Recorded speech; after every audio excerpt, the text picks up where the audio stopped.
আমার কি কোনো যোগ্যতা ছিল না? প্রথম সিনেমায় কি আমি পারফর্ম খারাপ করেছিলাম? পূর্ণিমা আপু ৩ মাসের জন্য বয়কট হওয়ার কারণে এই সিনেমাটাতে আমি অভিনয় করার সুযোগ পাই। মান্না ভাইকে মিস করি আমি চলচ্চিত্রের স্বার্থে। আমার স্বপ্ন ছিল যে আমি সিঙ্গার হব। এই সিনেমা, নাটক সবকিছু আমার জীবনে চলে আসছে, গানটা দূরে চলে যাচ্ছে। ওনারা তো আমার থেকে তখনই অনেক সিনিয়র ছিলেন। মান্না ভাই কিছুদিন পরেই চলে গেলেন, ওনাকে মিস করি আমি চলচ্চিত্রের স্বার্থে। উনি চলচ্চিত্রে থাকলে, জগতে থাকলে চলচ্চিত্রেরই অনেক উপকার হতো। আর মৌসুমী আপু বিদেশে আছে, কিন্তু যখনই দেখা হয় খুবই আপন বোধ করি। এটা এই যে একটু আগে আমার দুলাভাইয়ের সাথে দেখা হলো, ওমর সানি ভাই, এরকম কাছের মনে হয় আর কি।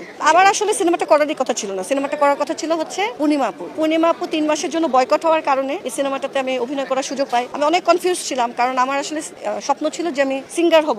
আমার নাটক সবকিছু আমার জীবনে চলে আসছে, গানটা দূরে চলে যাচ্ছে। তো এইসব এরকম একটা দোটানার মধ্যে সিনেমাটা করলাম। ইন্টারেস্টিং ব্যাপার হচ্ছে সিনেমাটা যে এত হিট হয়েছে এটা আমি বুঝতে পেরেছি সিনেমাটা রিলিজ হওয়ার 8 বছর পরে। কারণ তখন তো ভাইরালের যোগ ছিল না। তো হল থেকে যখন আমার কাছে রাস্তায় যখন মানুষ আমাকে চেনা শুরু করেছে, তখন আমি চিন্তা করছি, ও মাই গড, সিনেমাটা তো সবাই দেখেছে, রাস্তাঘাটে সবাই এসে আমাকে বলছে। তো এটা আমার কাছে খুবই সারপ্রাইজিং ছিল। আমি কল্পনাও করিনি এত পপুলারিটি পাবে। তো আমার কি কোনো যোগ্যতা ছিল না? প্রথম সিনেমায় কি আমি পারফর্ম খারাপ করেছিলাম?